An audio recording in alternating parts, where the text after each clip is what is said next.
Real estate in Canada has gone from expensive to unbelievable. In 2017, Canadian real estate appreciated the most globally, officially becoming the biggest real estate bubble of the year.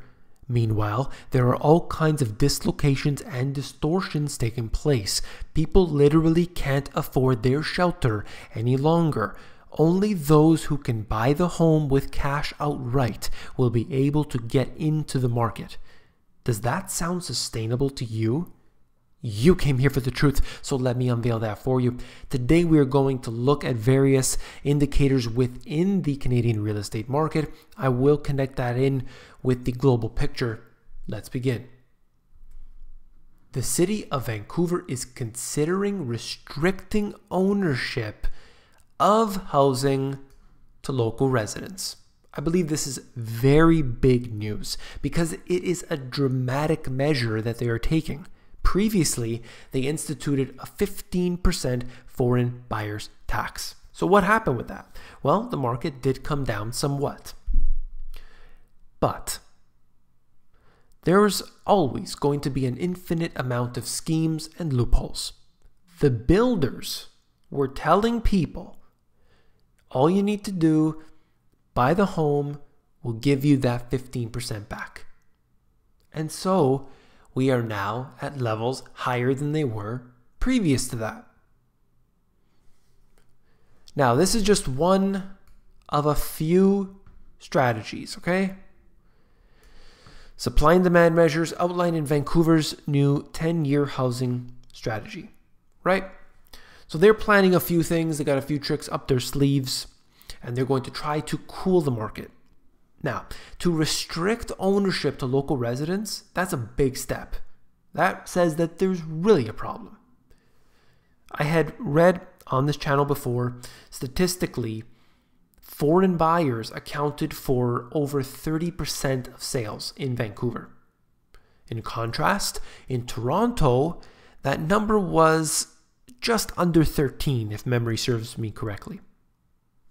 So we have a very serious situation in either city. But it's not all the buyers, of course, and that number does fluctuate. So what they're trying to do is basically suggest to everyone that we're cooling it down. At least they need to make it look like they are. They love the fact that real estate is increasing in price. It is the only thing keeping the Canadian economy going at this time. So, before I get into the other articles, the other charts, I want to mention this as I do all the time. Real estate prices, like any other bubble, whether it's bonds, whether it's stocks, they can continue to go up as long as we have a devaluation of the currency done by the central bank. The central bank reduced the interest rates down to the bottom. They have been printing money. But let's take interest rates for a moment. We're looking at historically very low interest rates. That means historically very low mortgage rates. And as a result, more people are able to buy homes they couldn't afford had the interest rates been at a historically normal average. And that's the way we have it today. My suggestion is that housing prices can continue to go up because more people are buying homes as long as interest rates remain low. Now, they've promised that they're going to increase rates. They've also promised globally to reduce their balance sheets. But we'll see about that. So a lot of people will say, well, if housing becomes too expensive to buy, then you simply rent. And that's the free market at work. And in general, that does make sense. If you don't have the money to buy, that's okay. You can always rent. There'll be a place available for you. Well, let's look at rents, specifically in the Toronto and Vancouver areas. The biggest rent increase was seen in Vancouver, roughly 5.7% over the previous year. And of course, you look at inflation. It shows you around 2%. But the important things are all 5%, 10% and greater. Now, they're suggesting there's a limited supply of apartments and a high turnover rate. Toronto was on the list, of course, 3.1%. And the average rental rates in Toronto, this is for an apartment building, okay? Big apartment complex. You're looking at $1,300-1,400 a month. That's Canadian dollars, of course. Those rates are higher for condos, $2,000 in Toronto, $1,800 in Vancouver. And what we're talking about here, it doesn't really say in terms of the averages, but we're looking at, $2,000 a month. That's most likely a 1-bedroom, maybe a 1+ den. You're not looking at something, 3-bedroom condo and everything else. These are not big units. But of course, these are averages and depends on the area, of course. So we have a big problem because rents have increased. All right. New rules coming in January could disqualify up to 10% of prospective home buyers who have down payments of 20% or more. That's according to the Bank of Canada, Canada Central Bank.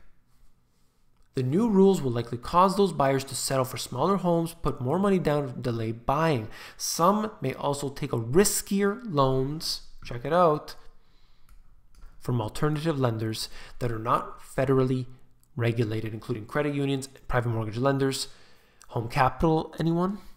The central bank said on Tuesday in its twice-yearly review of the financial system. The change will require those applicants to prove that they can still afford their mortgage payments if interest rates were raised 2 percentage points. It's a stress test. I hope they do this because it's needed. But a 2 percentage point increase is really not significant. But it's something. And already they're suggesting 10%. I would think that it's even higher. My personal belief is that they will probably, a large percentage of them will simply just go to the alternative borrowers and get the money that way, get the home that way. And so Vancouver here is talking about these new restrictions. Tighter rules could disqualify as many as 12% of borrowers in the 2 cities. There's new rules coming into place. I don't know if they're going to be whitewashed, but I know that this is going to hurt the housing prices, and as it should, because they have gone to become astronomical. So I'm talking about all these prices and everything else. You have a home, you need to power it up, right? Well, Ontario household electricity prices to rise 52% from 2017 to 2035. And that's what we're told today in 2017. You know that by the time, let's say 2019 rolls around, maybe early 2020s, this is going to change.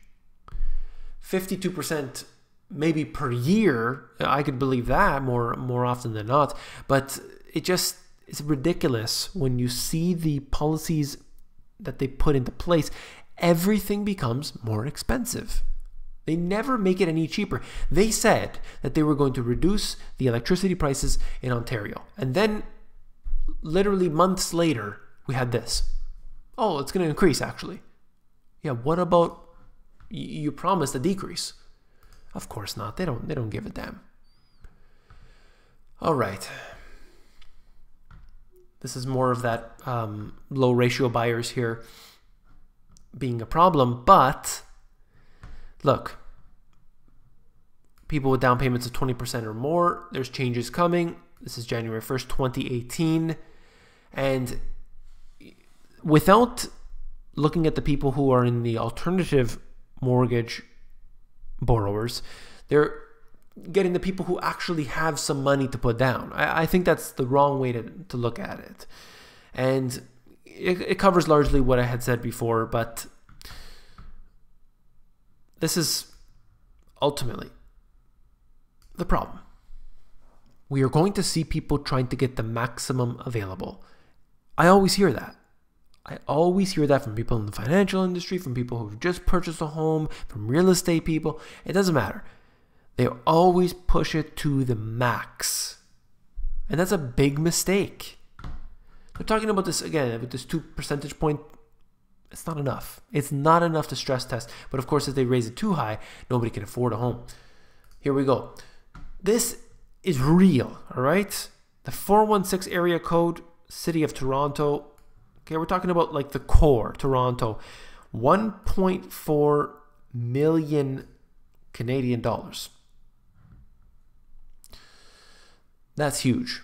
That's over $1 million US, to give you an idea of that, right? That's the average sale price. And then you look at the greater Toronto area as a whole, we're talking like suburb areas, $1 million. And, you know, between these two, $1 million for homes, it just doesn't make any sense.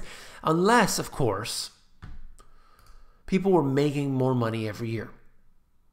But that's not the case. What's been happening is they've been going more into debt every year. Credit market debt to disposable income, you are now looking at 167.8%. This is ridiculous. That is not sustainable. It's at an all-time high. People are taking out home equity line of credits. They're taking out second mortgages, and they are using that to buy the things that they need. Maybe renovations in the home. Maybe they're buying boats. Maybe they're buying cars. Maybe they're buying the new iPhone. They're getting into all of this without actually having the money in the bank. Look, if you have money in the bank and you want to buy yourself something, go for it.